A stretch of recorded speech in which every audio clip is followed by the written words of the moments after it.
What's up, everybody? Bicoastal MMA here, bringing to you a video recapping my picks for UFC 295, Prochazka versus Pereira, and also some other news. If you haven't already, I ask if you can please subscribe to my channel, like this video, and share it where you can. Alrighty, well, to get on with the card, there was a lot of fun, exciting fights. On this card. I feel like I did pretty well with most of my picks. Had a little bit of trouble with a couple. They didn't quite go the way I maybe thought they would. Um, but to go through them, the first fight of the night was featherweight bout between Dennis Bazukia and Jamal Emmers. Um, I picked Emmers to win in this fight. I thought him having some length was gonna benefit him in this fight, and it didn't take very long for this fight to end. Um, there wasn't really that much of a process for them to be able to feel each other out. I thought this fight was gonna last longer than it did, but Emmers was able to hit Bazookia with a 1-2 straight down the middle, sat him down, and was able to finish him off with some ground and pound strikes. I think Emmers in his last few fights has looked pretty good. He's had a little bit of bad luck, but I think he's ready. I think he's ready to start getting up there and getting some higher ranked guys. Even if he gets like a rematch with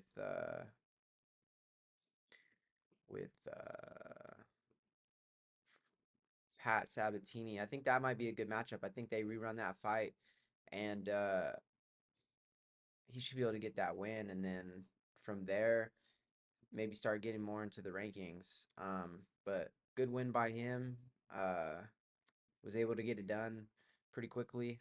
A little bit of a surprise to me, but ultimately I was right in choosing him to get the win. The next fight we had at flyweight, we had Joshua Van versus Kevin Borjas. Uh, I had picked Joshua Van to win this fight. I thought he was going to maybe be a little bit more dominant than he was. He was able to get the decision win, and he did look pretty good at times. But I think I underestimated Borjas a little bit. He was able to show that um, he had some moments where he was able to hurt Van, and I honestly didn't really expect that. Um, Van did use his wrestling a little bit to take it down um, a couple times in the fight. I think he would have had more success if he would have mixed that up a little bit more. Um, I just expected him though to be more dominant even in the stand up, and Boraz was able to shine in a few moments, looking like he hurt Van a few times. Um, but ultimately, Van was able to get the decision win, which is what I had predicted was probably going to happen. So I was correct on that one. Uh, the next fight we had a catch weight. Castaneda, I guess, ended up having some kind of an infection or something, and was able to get this fight made out of catch weight, so he could still make the fight. But basically, the way that I kind of seen this fight going, it kind of played out that way. Castaneda looked really good. Um, I think for Kong, he needed to apply more pressure. At some points in this fight, it kind of seemed like it was more of a sparring match um, than like these two guys really looking to hurt each other, really looking to try to put each other down. Castaneda did real good with kicking the leg, um, and doing a lot of damage to the front leg of the lead leg of Kong. Um, Towards the end of the fight, Castaneda really put it on, and I just feel like it was a pretty dominant win for Castaneda. Um, it went the way that I thought with him just kind of sitting on the outside, picking his shots, picking them apart. Uh, Kong really would have benefited from having a much higher pace, and ended up costing him. So Castaneda ended up getting the win in that one. So still looking good up at this point, with my picks. The next fight was at lightweight between Jared Gordon and Mark Madsen. I had Gordon winning this fight. A little bit of a surprise how he got it done. I was expecting it to come a little later in the fight. The win, if getting it by a finish. Madsen came out really hot in the beginning of the fight. He put on a crazy pace, and was looking really good. He was putting Gordon in a lot of tough positions, using a lot of dirty boxing, was looking really good. And then Gordon just kind of towards the end of the round started taking over, started accepting these dirty boxing positions, and started putting together some real nice uppercuts, um, and then hit him with the real clean, I think it was a right hook, and ended up putting him down and TKOing Madsen. This was a really cool fight, just all in all, with the story in the background, with Gordon kind of having that full circle moment where he used to be a junkie underneath, shooting up underneath Madison Square Garden, and then he's able to have this fight in Madison Square Garden and getting a knockout the way he did. It just really cool to see. Really happy for him. Uh, I had him to win. It ended up being a little bit sooner and crazier of a finish than I thought would have happened, but he got it done. So still at this point was on a pretty good uh win streak with my picks. It was right here where I had my first pick not go my way, and it ended up being a draw. Uh, in this fight, it was at lightweight between Nazim Zadikov and Vyacheslav Borshev. I think that Sadikov got a little bit too in this fight. He could have had this win. He got a little bit too in love with the striking. He allowed for Borshev to have his moments in this fight, to have him as a kickboxer really get into his groove, uh, really be in that flow state, and Sadikov couldn't keep up with Borshev in the striking department at times. The second round, he was able to catch him, clip him really bad, got a 10-8 round in that round. I just think, and I had mentioned this, I thought the coaches were really going to emphasize him getting takedowns at certain points in time and being able to capitalize on the lack of wrestling defense and grappling that Borshev has shown in his previous fights. Didn't end up happening, and ended up costing Sadikov. Sadikov could have had this fight. He could have won this fight. It ended up being a very entertaining fight. I mean, especially in the second round. Fight of the night was given to them. Um, but he could have had that win. It was there. But it is what it is. It ended up being a draw, so I ended up not getting this one right. But again, I think if he would have leaned towards grappling and wrestling a little bit more, I think ultimately he could have got the win in this. And kind of sucks because that's what I seen as being kind of the path forward to him winning, and the coaching, or maybe they were telling him and he wasn't listening. Either way, he didn't do the things needed that could have got him the win. The next fight at lightweight also, it was and I'm gonna butcher his name. I remember last night hearing it and thinking to myself that I needed to remember how to pronounce his first name, but I think it was like Matu Robovics versus Roosevelt Roberts.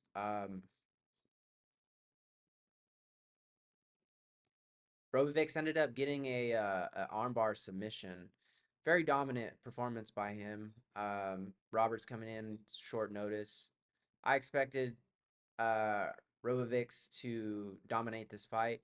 I didn't expect a submission finish though. I was thinking it was gonna more come from TKO. Um,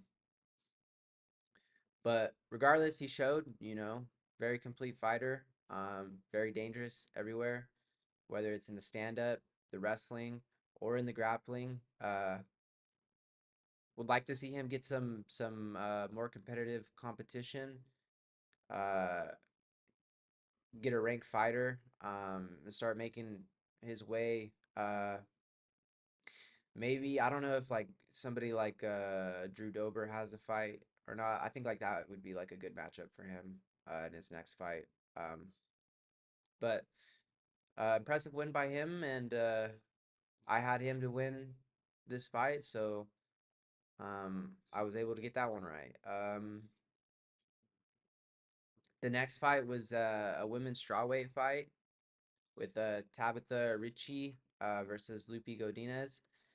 This fight kind of played out as I expected it to. Uh, Godinez looked really good in the stand up. She was able to prevent uh, Richie from getting takedowns and having that top control time that she usually gets in most of her fights to win rounds. One of the judges in this one had it 30-27 for Richie, if I'm not mistaken, and that was pretty wild. Again, sometimes these judges, it's a little bit scary uh, taking it to the judges' hands, especially when you have a judge like that. I thought, if anything, it was could have been 30-27 the other way around.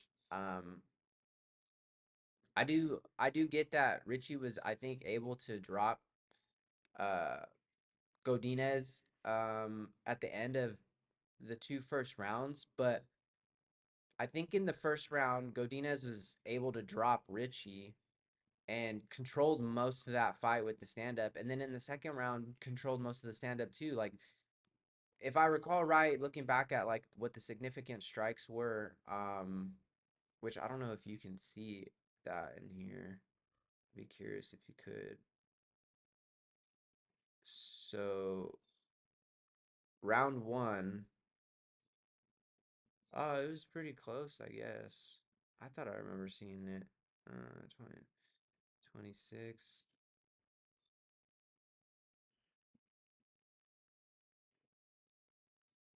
Hmm. I guess maybe it was closer than I thought per round with the significant strikes.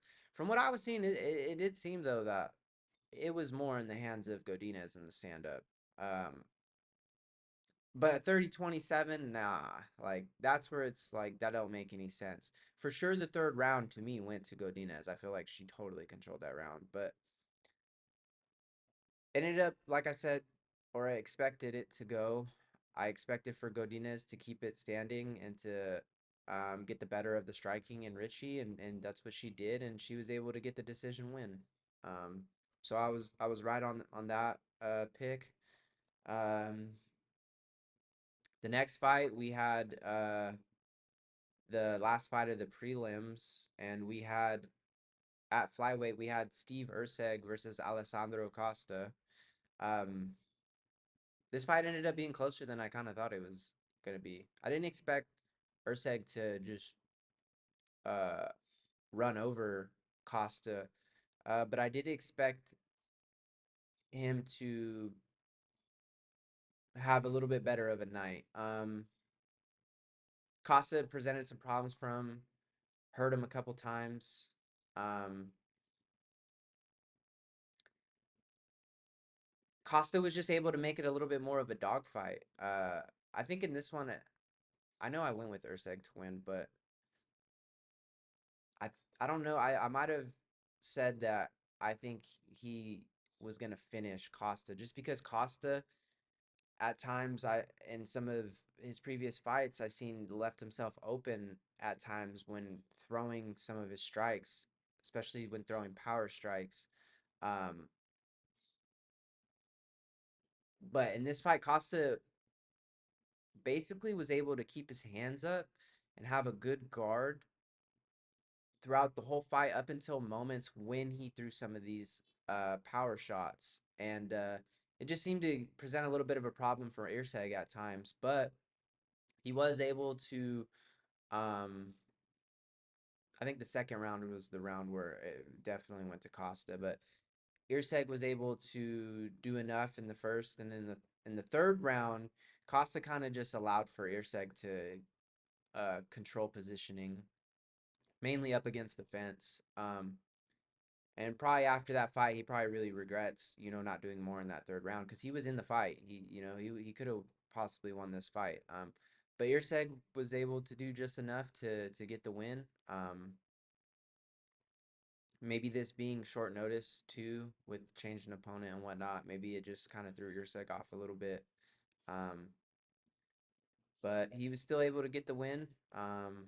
So I was correct in picking him for winning this fight.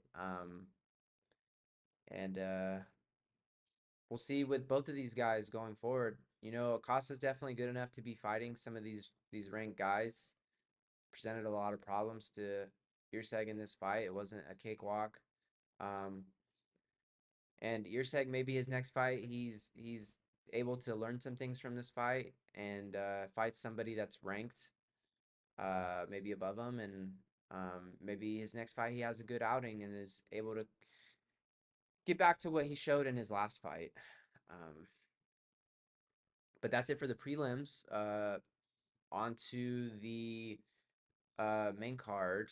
We had for the first fight at featherweight, we had Diego Lopez versus Pat Sabatini. Um, this fight kind of played out how I thought it. I think I said that Lopez was going to get a second round finish. Um, Ended up coming earlier, came in the first round. I still chose him to win though. Yeah, Sabatini, like I said, again, it seems like with some of these lengthier guys, especially in the striking, he struggles a little bit. Lopez started off a little slow in the beginning, um, but once he started finding his range and putting together his combinations, looked really good, and he put Sabatini out. Hurt him real bad, and followed him to the ground and was able to um, get the finish. Um, I think Lopez in this fight has shown that he's legit, and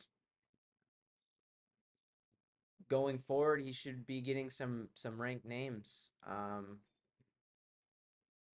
I have some rankings pulled up right here. Like, I think a good next fight for him, somebody like Alex Caceres or like a Dan Ige or Sodiq Yusuf. I don't know if these guys have any fights lined up, but I think these guys right here, 15 through 12, I think those are really good fights for him. Um, he looked good. Got a performance of the night. Had a nice finish. And I was correct in picking him on that one. We then go to the next. We had at lightweight, we had Matt Frivola versus Benoit Saint Denis. I had Saint Denis getting the win in this one. Um, this is another one of those fights. It didn't go quite as I thought maybe it was gonna go. I thought it was gonna take a little bit longer for Saint Denis to possibly get a finish in this one, or if not, I think I might have said this was gonna go the distance and that Saint Denis was gonna win this in the scorecards. Um, but he was able to. It was very high pace from the start of the fight, and Saint Denis was able to catch him with the head kick while Frivola was trying to circle out. They had a little bit of exchanges in the stand up that then led to a little bit of a grappling exchange. And when they came out of that grappling exchange, that's when Frivola was trying to get some distance and got caught. I think Saint Denis in this fight showed, he's the real deal as well. Um, Called out some big names. Um, and I think he's deserving. Again, I can go back to the rankings. He's calling out Justin Gaethje and Dustin Poirier and Gamrot. I think that might be a little bit high. Uh, so he finished Matt Frivola, which is ranked 14. So he would be jumping all these people like Moicano, Bobby Green, Jalen Turner, Rafael Dos Anjos, Dan Hooker. A lot of these guys already have like these Dan Hooker, Bobby Green are already fighting. Uh, Armin Sarzukian is fighting Dariush. Um, Fazeev is probably going to be gone for a little bit since uh he tore something in his, I don't know what he tore, if it was like his ACL or MCL or one of those, but he tore some ligaments in his leg. Um I don't know if Turner has a fight. I think that's a good matchup to maybe give him next. Or if Moicano doesn't have a fight, if these guys have fights, then um that don't work. And maybe him calling out higher ranked guys. I know Gaethje and Poirier ain't gonna fight him, so maybe you can get a Gamrot. Um, but if not, yeah, I think Jalen Turner or Renato Moicano. I think those are good fights.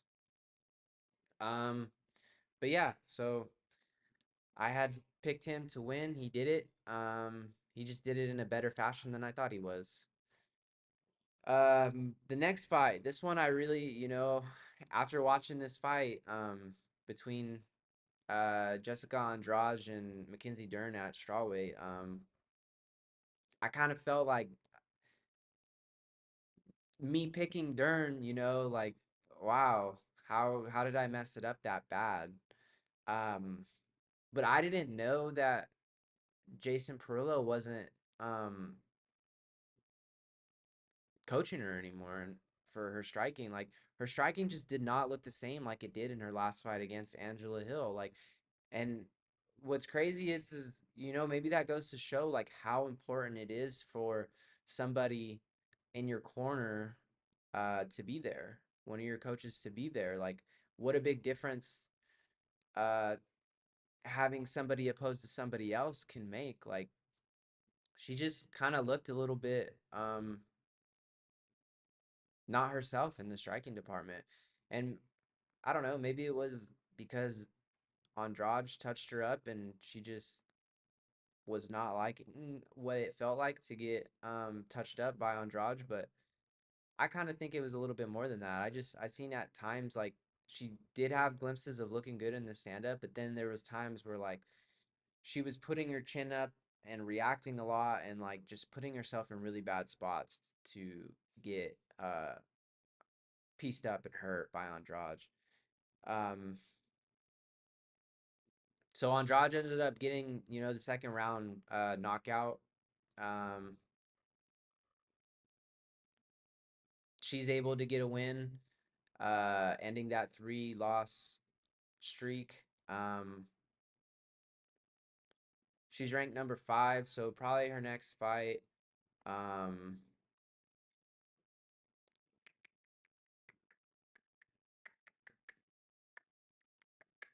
so Dern was 7.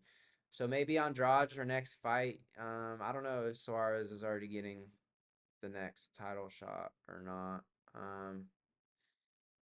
Well, Jan's up there too. And that's partly Jan the fight. Watching back her fight with Andrade and with Dern, Dern looked better in that fight than Andrade did, and that was partly also too why I was going with Dern in that fight. Maybe McKenzie needs to take a little time and uh find another striking coach to um get herself back into a position to make a run. Um, but Jessica Andrade, maybe she looked real good in that fight. Maybe she fights, one of these top four girls, and is able to make another title run. I mean, she looked very dominant in that fight. So I ended up getting that pick wrong. Um,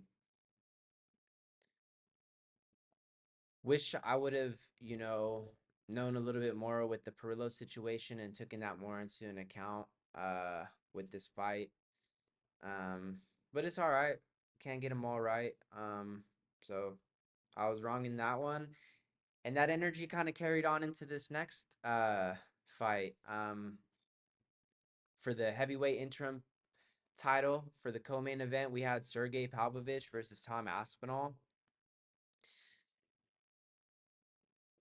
I thought Sergey was gonna be able to touch Aspinall and hurt him. He did touch him a little bit at the very beginning of the fight.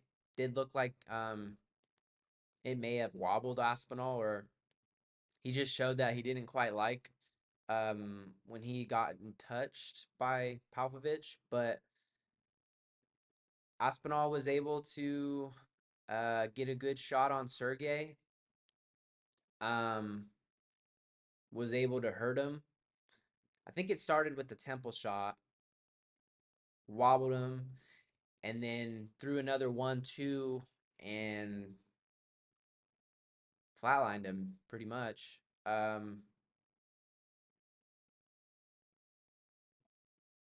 Yeah, I I was a little bit just not confident with going with Aspinall because I had felt he hadn't shown kind of the same level of striking ability that Pavlovich had shown. Um,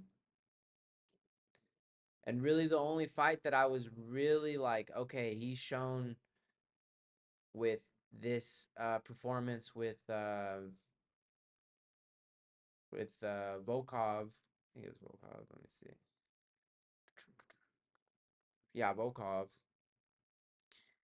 Who was it that I think it was Tiberia that he came off of in his last win, and that's where I was kind of like, I don't know if this guy is a good indication of to be then put way up here into these top five guys that that same outcome was going to correlate. But I underestimated him in that fight. Maybe I overestimated Pavlovich. We had not seen that from Pavlovich. Him get hurt like that on the feet. It was in his last six. It was him doing that to his opponent. So went on a little bit of a losing streak right here. That energy carried on into this fight, and I ended up getting it wrong. Good on Tom Aspinall. I'm kind of curious to see what ends up happening. He's the interim champ. They're talking about, the fight that's going to happen is when John Jones comes back, it's going to be him and Stipe. Does Aspinall sit and wait, which that'll be over a year? Or does he defend um his interim belt?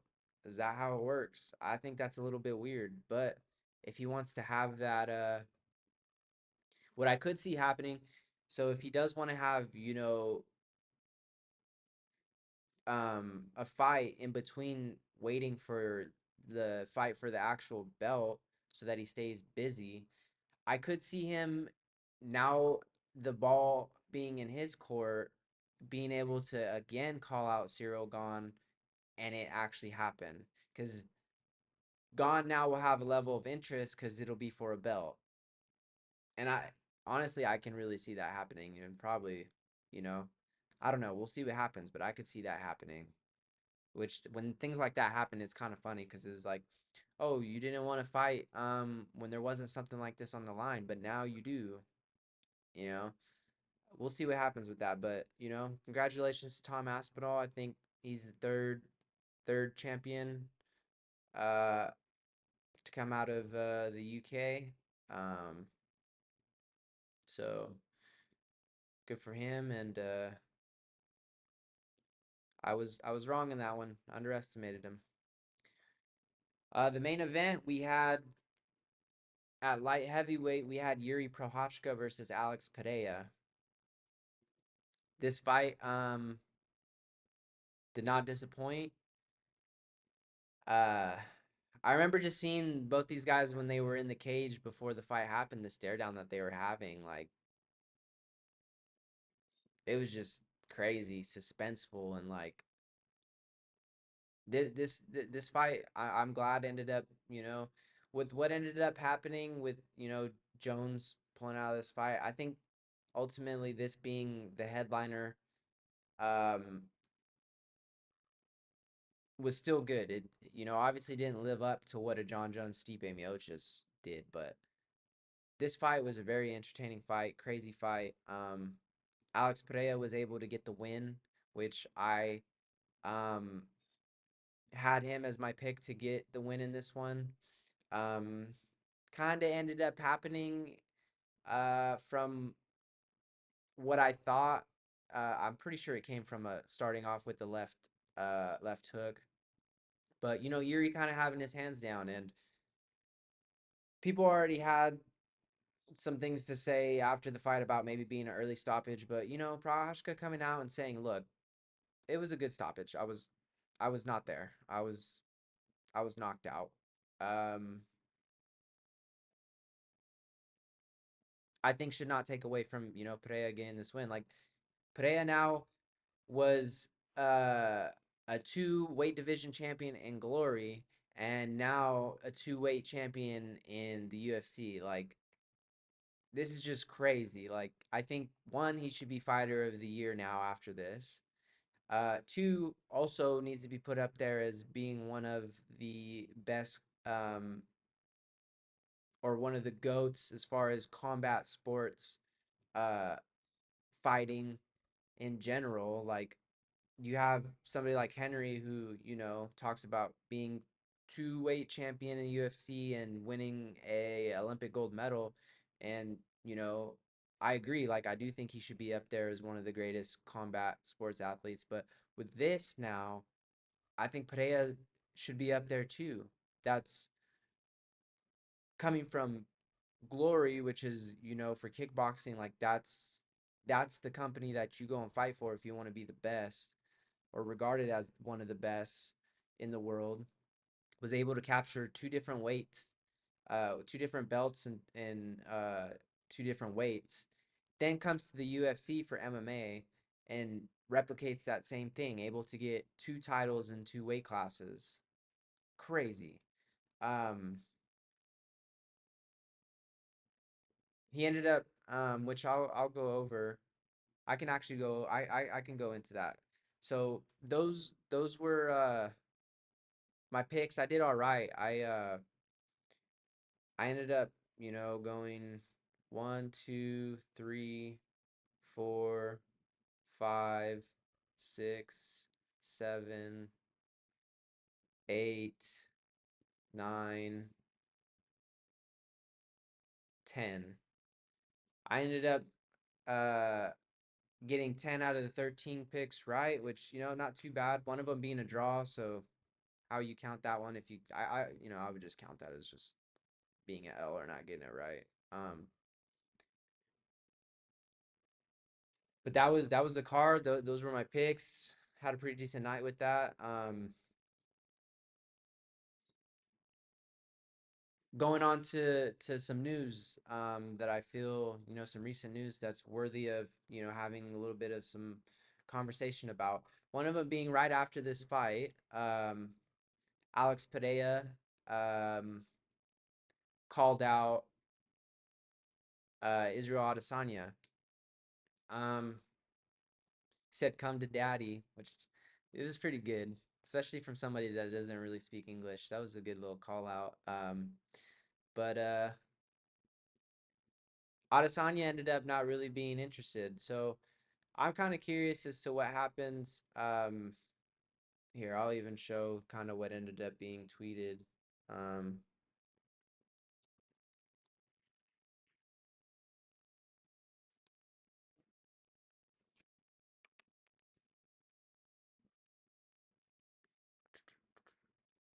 so uh he ended up just posting this. Let it go. LOL rent free. I sleep good.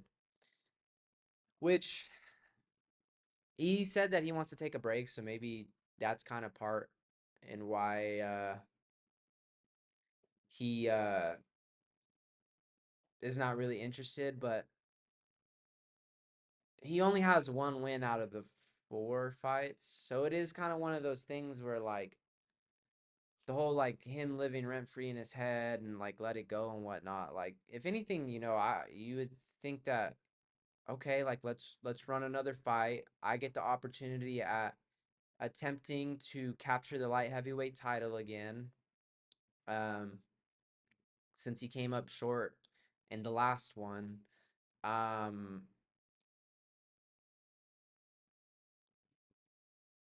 and you can now make it 2-2. Um, or no, it would be three. No, actually, it'd be 3-2. So I'm wrong on that. It'd be 3-2. Maybe Adesanya just sees it as, a lose-lose situation for him. If he wins, um, he still doesn't have uh the advantage in having more wins in it. Probably not a fight that, he really wants to have. Like Pereira is a very scary dude. Like I could see him not wanting to have that fight, and also too him saying that he needs a break. Maybe he's not ready to especially have a fight with Pereira. Um,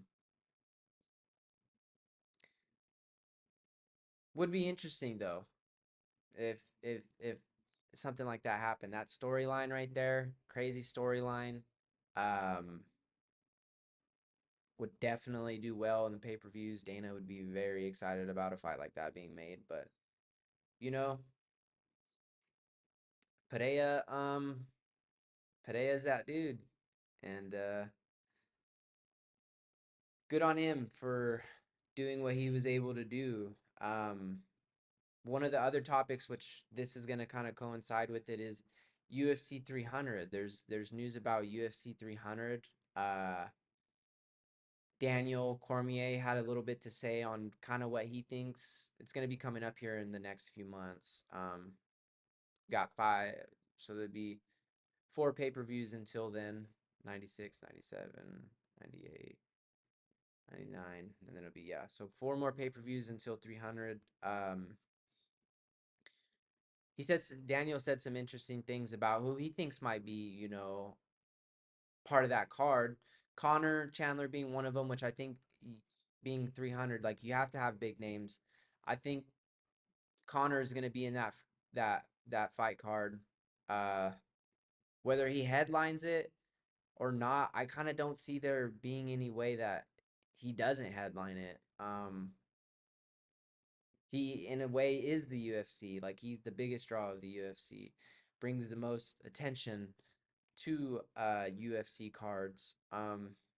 But looking at some of these fights that are possible, you just had Alex Pereira win, which he said that he thinks whoever wins in that one will end up headlining 300. And I think that's where Pereira maybe was trying to like give that little bit of an alley oop to Adesanya, like, hey, let's do this UFC 300, big card, big storyline, like let's load it up.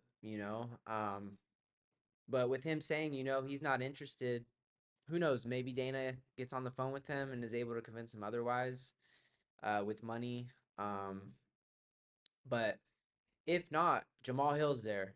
If Jamal Hill's able to come back in time, you have that fight there. I think that's an awesome fight to have on UFC 300. Um, maybe they'll go for, um, three title fights on that card, which would be crazy if they do get that done. And if Connor is still headlining the event, like that's where I'm kind of curious with what happens with that. Like I just really don't see Connor fighting if he's not headlining. So maybe they make that happen, and that would be one of the craziest things to have go on in a card. But it being UFC 300, I think anything is possible, in terms of them doing things that usually you don't see happen, especially for somebody like Connor. Um, he also said, uh, whoever wins the welterweight fight, maybe them defending, which that'll be in December, maybe them defending again for that card. Which what would be crazy, what I could see possibly happening, and I think this would be the best case scenario for the UFC to load up that card and have a bunch of crazy fights on it, is you have Kobe Covington capture the welterweight title and then goes and calls out Islam Makhachev. That fight gets agreed upon, and then you have them fighting in that UFC 300 card. Now, obviously, Kobe has to win that fight. Unless Edwards is also down to have that fight happen as well. I just don't know how willing he would be to have that happen. But if Kobe Covington can get the win and win that title, I think that's a fight that the UFC would love to make for UFC 300. Just the storyline of it, Islam going for champ status. Kobe's already been running his mouth with Makachev. Uh, Kobe brings in, eyeballs. People like to, see him lose. Um, he plays that heel pretty well. And then Makachev brings in a huge audience with people from the Middle East. Like I just think that this would be a fight that would, really make that UFC 300 card really stand out. And then if we were to have another fight that let's see, what else? What could stand out? The only other thing that I could see standing out is um whether you have they just had she's hurt, so or yeah, she's hurt, so I don't think that she's gonna be fighting anytime soon. Is it Roy Vall that's fighting Pantoja? I think it is. If it's Roy Vall that's fighting Pantoja, another fight that I can possibly see happening in time for that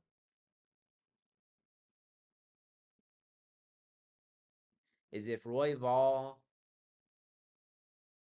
can get a win at featherweight and they throw in, I don't know also too if uh I don't think Moreno has any fights lined up. I don't know if they've announced anything with Moreno.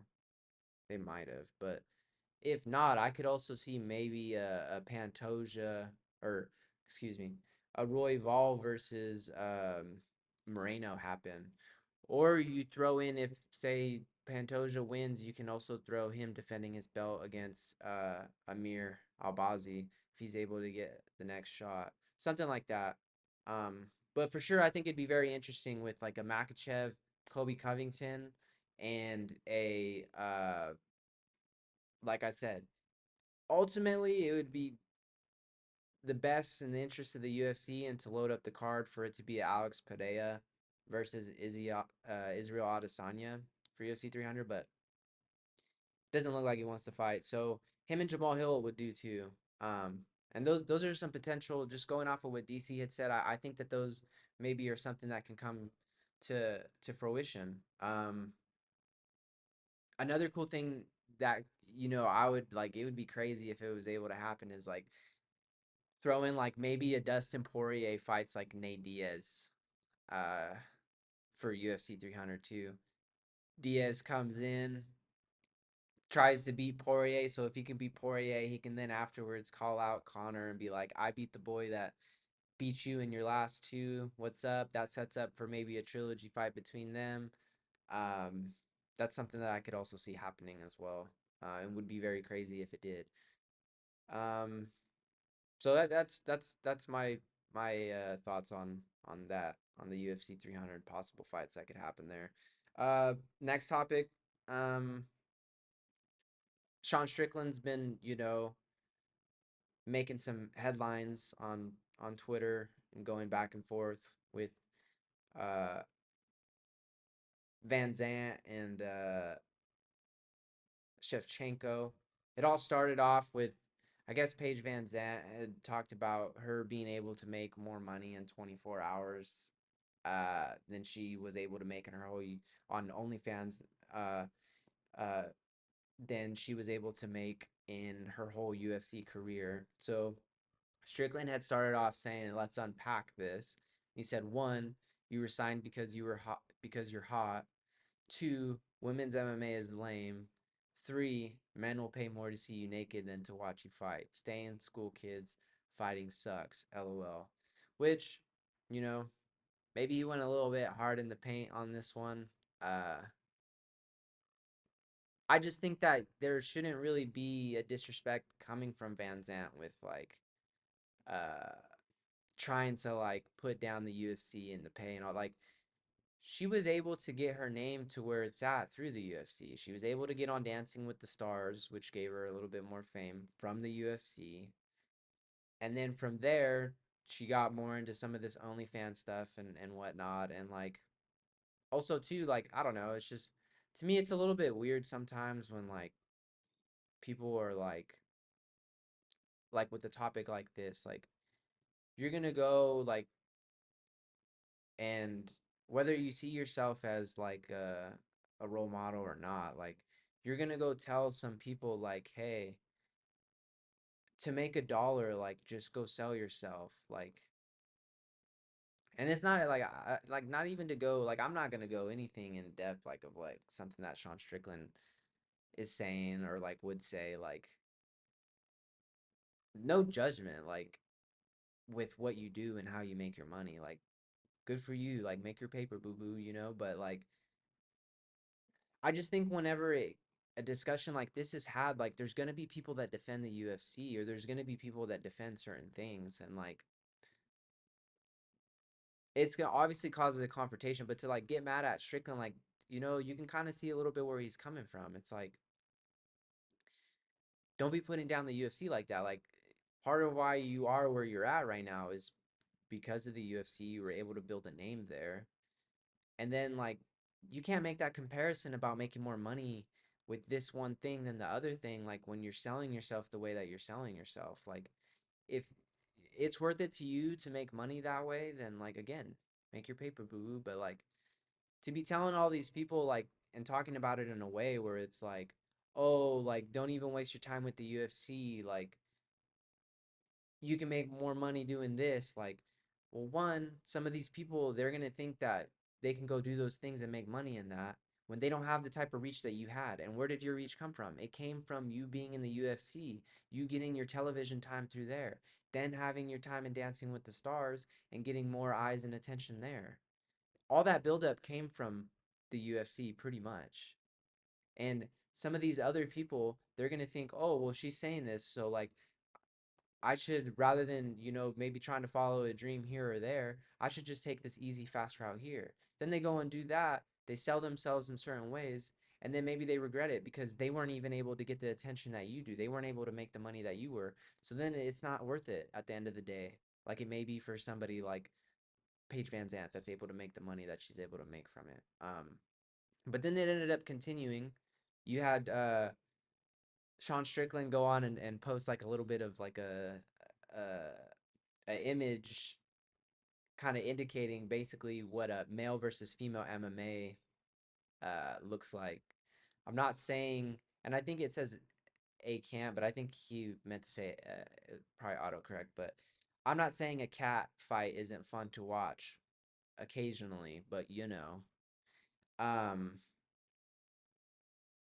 and that's when Valentina then entered the picture. She came in and said, "Interesting unpack here. That looks more like an offended kid who got less money in his entire fight career than female fighters do. Good try. Maybe UFC will see that and add some cash to your purse next time. But for now, naked as you are, which I don't know, maybe a little bit lost of her English isn't the greatest. Um, so she didn't like the post that he posted, obviously, because she's a woman's MMA fighter. Um, so then Sean then responds and says, Valentina, you lost to a girl who pulls guard. You look like you learned striking from a YouTube video, which that was a crazy diss right there. Like, that's wild to tell her, you know what I mean? Like that's like I don't know. Like to me that's like as good of an insult that you could give to somebody uh to like put them down um with their striking. And then he puts LMAO, female MMA. It's like watching children fight. It's fun, but we all know it's trash. You only have a job because you know when to put heels on and take off your clothes. So again, Sean saying some wild stuff. In some degrees, the way that things are working right now, he does have a little bit of a point in terms of how some of the fighters, I'm not going to say all of them, because like there are some very entertaining women's MMA fights. Like Sean can sit up here and say these things, and I kind of disagree with him a little bit. Like Joanna, Young Jacek, and Wei Zhang Wei Li. Like that fight is one of the craziest fights that I've ever seen. You also had like when Valentina knocked out Jessica I, like that head kick was crazy. Like that was a crazy fight. You have some of the fights like uh, Amanda Nunes versus Chris Cyborg, crazy fight, you know. Amanda Nunes versus Holly Holm, crazy fight. Even the last couple fights with Amanda Nunes and Juliana Pena, like crazy entertaining fights where like a lot of damage was had. But I do see a little bit of this point that he's making with, you know, that's just the name of the game now. Like it even goes on to the male side too. Like some of these UFC fighters, they're making more of a name through, you know, social media and some of these other platforms. Like trying to get their money in other ways, which is smart. You know what I mean? Like not just focusing on it solely coming through just them fighting and having the people that watch them through their fights. You know, they are going to do some, you know, some of these fighters are going to do certain photo shoots and whatnot to get certain other eyeballs and attention, you know, and there's the only problem that like should be had is when like then they go and start putting down the UFC or you know maybe other companies or whatnot saying that they're not making this money when they're doing these other things. Like that's all on you. Like if you're okay with doing some of these things, taking certain pictures, um, and again, like kind of selling yourself, then that's on you if that's what you want to do, you know. But again, this is one of those, you know, things, one of these conversations, one of these arguments that are being had where like both sides have, you know, pretty valid points in some of it. But Sean just takes it to an extreme and, you know, has to really put down whatever the other side is and, you know, go to an extreme with it, you know. But then Valentina ended up responding and she said, "Look like you was beaten by a girl in the gym and now you are offended to all women in the world. Poor baby boy, train harder to not lose to a girl." And I think again, Valentina's not really that great at trash talk. Her English isn't really that great, and I don't really know what the point of that was. She's over here talking kind of a little bit of nonsense. It's like Sean Strickland is uh the middleweight champion of the world. Like he definitely can uh fight any woman in the earth and win. Like he can basically fight any uh middleweight in the world and yeah, maybe he doesn't win, but like it's going to be a competitive fight. Like so I don't know. I don't really know where that was going. But he just said, just had a 10-round death match. It was glorious, but all demons are gone, and the voices in my head are giving me peace now. Valentina, you're right. You have good head kicks. Next time you're in Vegas, let's go shooting. Have a great day. So I think at this point, Sean was just like, this isn't really going to go anywhere. I don't really know what that response was. Maybe he got told something by a bunch of people on the internet. Maybe the UFC came in and said, hey, chill out. Um, So, he has his little message right here where talks about the voices in his head now uh being at peace now after having uh some wars and sparring. But nonetheless, and then they ended up saying maybe they're gonna have a shooting competition, which that would be cool to see, them come together, put aside their little trash talk and, have a good, fun, friendly competition. Um, but yeah, Sean's been getting pretty wild these days with, some of his talking points and what he talks about. But this is what's bringing, attention to him, his weight division, and the UFC. So, some people are gonna love it, some people are gonna hate it. At the end of the day, entertainment, it's bringing eyeballs to the UFC and to Sean. And I just think with stuff like this, we just don't be taking things like this too serious. And it's okay, some of these conversations can be had, and it doesn't mean that, people have to hate each other afterwards. Sean, everyone knows how Sean is already. You know what I mean? You can't take some of the things he says too to heart and too serious. But we'll go on to the next topic. Um, One of the other topics that I wanted to talk about, one of them being just real briefly,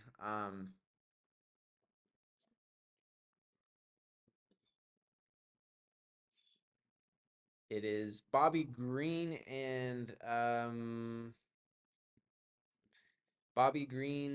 and Dan Hooker are going to be fighting here pretty soon for I think it's December 2nd for UFC Fight Night Austin, which I think they started off initially we're going to be headlining that card, but now it's Dariush and Sarzukian that are headlining it. So what's going on is um, Hooker and Bobby Green are the co-main event, but it's still staying at 5 round fight. And uh, Dan Hooker kind of had some things to say that he doesn't like that. He kind of feels like the UFC's pulling his leg a little bit, and that why does he need to do more work for basically the same amount of pay?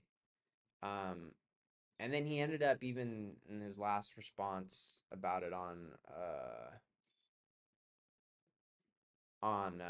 Twitter, he ended up or X, he ended up saying, "How does 5 rounds make it a proper fight? Get rid of the rounds altogether, and you have my attention." And he kind of went a little bit more depth into it, and basically saying like, let's go back to like the original, like how it was in UFC one. Give us a 30-minute time period, and let's see what happens. And obviously, I don't think that could ever happen. I think the way that like fights being sanctioned, I don't think that that's allowed. Like you can't do that. It would be illegal, But that would be crazy though if like something like that could happen. You know, uh, there's been a whole lot of crazy things going on in the UFC, so something like this, like if it was legal and was able to happen, like let's get a little bit of a different scenery, like let's have a little bit of a change, especially if these two guys are game to do it. Like that would be it'd be cool to see. It'd be cool to see a 30-minute fight if it's able to go that long. No, like what does it look like when rounds you don't have those in between rounds where you have a little bit of a break, get your water, get your cut men to fix you up a little bit. It'd just be crazy to be able to see that again. We haven't seen that since way back in the early UFCs with those tournaments. Um, but yeah, what do you guys think? Is Dan Hooker, is he is he is it valid for him to feel the way that he feels, that he doesn't want to have a 5 round fight when like he's not really getting the pay or the main event spotlight of the fight, not being worth it for him? Or do you think with like, I mean, they are fighting for like a title in a sense, like these guys are kind of fighting maybe for a title contender fight. If not, their next fight will be for a title contender fight. But I know that Bobby Green probably does feel that it'll benefit him with the 5 rounds, and maybe that's what Hooker is seeing is like him having those 5 rounds maybe is going to be more of a benefit for him. Um, but I just feel like it's one of those things like, if you get called for this fight, like I don't know. I kind of understand the whole pay thing, like you want more pay for it or, you know, you don't want to do extra work when you don't need to or you aren't getting paid for it. Sometimes I think it takes the fun out of it. Like I just think with the Bobby Green, like this is a fight where it just makes the fight more entertaining if it's able to go the distance like that. Like 5 rounds a lot of times makes for just a more interesting and exciting fight. And there's fights that have just happened that it's like I wish that would have been a 5 round fight. Like for instance, like a Hamzat Chimaev and Kamaru Usman. Usman was really starting to put it on Chimaev. If that would have went 5 rounds, what would that have looked like? Usman, maybe Usman would have won that fight. Maybe we would have seen what it's like for Hamzat to really, be in trouble. And that would have been the first opportunity to see him have a 5 round fight, which is something that you need whenever it comes to title fights or main events. So I don't know. I see his point. I also see where a 5 round fight could make this fight more fun and entertaining. And they're going to Austin. Maybe they want to make a splash in Austin. You know what I mean? Um, I don't know when's the last time that they've been there, or if they have before, but it's Joe Rogan's home town. I don't know. Maybe they want to make bit of a splash there. But we'll go on to the next and final topic, which I found this to be a little bit interesting. It's a little bit of like an odd bit of news or topic, but there's I guess been a little bit of some word about uh Francis Ngannou and Kim Kardashian, like maybe possibly there's some being something there. I guess Kim said something about there being some chemistry there for her that, she would maybe like to date him or something like that. I don't know if this is like just fake altogether or if this is something that she said because maybe Kanye was getting too much attention at the event at the Tyson versus Francis fight. He was getting a lot of attention and maybe with Ngannou's name being in the media and her ex-husband being there and getting all this shine there, maybe like this is her way of being able to now get some shine and or maybe it's legit. Like, who knows? Like again, this is, weird news and like it seems like how could this be true? But like again, I don't know, the world that we're in, like something like this, if it turned out to be true, would it surprise me that much? Not really. Like, could it be possible to happen? I think so. But I guess she ended up being quoted saying, like, I am compatible with former UFC boxer Francis Ngannou. I feel his energy within me. I think that one day I will have the pleasure of visiting Cameroon, Kim Kardashian was quoted to have said via a post by MMA Arena on X, formerly known as Twitter. Um, Either way, if this is true, not true, would it be crazy if it was true? Again, not really. Like, I just think altogether this is a win-win situation from the side of Francis Ngannou. He had this title fight, uh, actually it wasn't a title fight. It wasn't for the belt. He had this fight though with Tyson Fury, who is the lineal heavyweight champion in many eyes, which I thought as well. He won that fight, so he has all this attention from that. People now, looking to make maybe more boxing fights for him for more money. Being doubted, being told that he made a mistake leaving the UFC. And then, now he's on top of the world.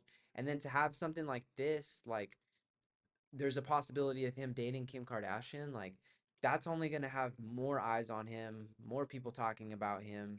And if this was true, say he was able to date Kim Kardashian, dude, talk about somebody being able to like raise their stock through like dating somebody else. Like if Francis was if he did date Kim Kardashian, like I think it opens up crazy opportunities for him. I think him being able to have more boxing fights, but also too maybe he gets into television, maybe he gets into movies.